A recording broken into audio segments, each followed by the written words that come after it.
There was a country song on when I was a young boy that, like many other do-it-yourself bullshit pop-up mix songs are on the radio today, was a list of what the average, everyday man goes through in his, and I mean his, not hers, mind you, long-lived life when lived just right. The chorus declared from the town square that you gotta get you some, and then they tell you the what? First money, then love, then babies, then done. But like many other people in my country and time, I was raised below a line, the poverty kind, the lovely lower class, watching middle-class asses sit on my glass, ceiling and pass, giant plates of food past our grasping hands to each other.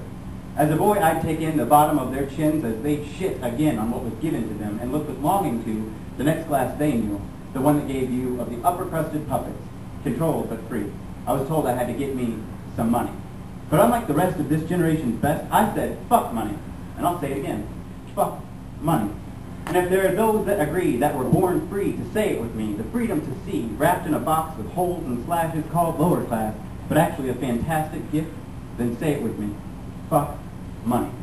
And if I hear out here in this city I live another song with this insistence that I chase more bills and get more thrills from big oil spills, more credit card bills, then I swear I will rip every radio from the walls until there's no noise at all but the penniless artist, alone with guitar, waiting for her call from the same companies that started this whole fucking case in the first place.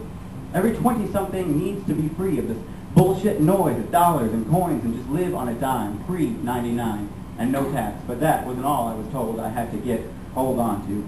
The part two, you gotta get you some love. But the love of doves from above, wrapped in charms and arms, bullshit, cheap rhymes, bored my mind and made my eyes dry and bleed.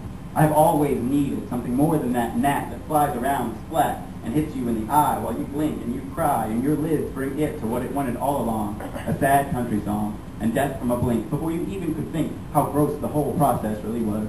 Fuck love. They gotta have it just cause, kind at least. Don't bother me with your bullying insistence I scorn, a life lived alone for any period of time. I'm alone, just fine, with my own set of rhymes, much better than lovey-doves from above, but instead from below, from a place I know to be real and alone. And while I know I will love as I go, I will never feel bad for flying solo just because they said so.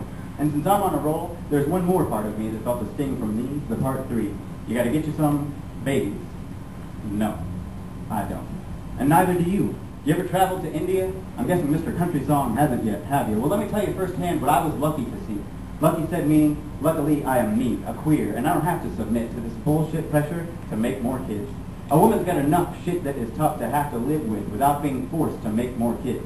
She also can grow ideas that will show you things you'd never know you didn't even know. So if you want to relax, take a step back and say, damn, there's a lot of us. You can just trust that I will be on your side, keeping your mind clear of fear that you're missing your chance, because you're giving one too.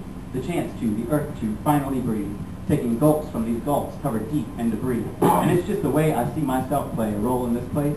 But Mother Earth gives more every time we take. She keeps sending more queers into this place to take care of kids who don't have a space to play and call their own. And you can fight it if you want, but we're a place to call home. And all the wild songs tell boys like me that I'm somehow wrong for existing, but I'm finished with songs from that country. And it seems since the start they were finished with me. But so long as we sing as loud and bring ourselves to the ring, if it's a fight you gotta miss, it's worth TiVoing. And so long as I live, I will not let this musical attack keep coming back to stop dead in our tracks. Anyone else like me who doesn't see why we all must be exactly the same, enough to write a song, just 3 minutes long and loud enough to hold a hand over throats and squeeze and close.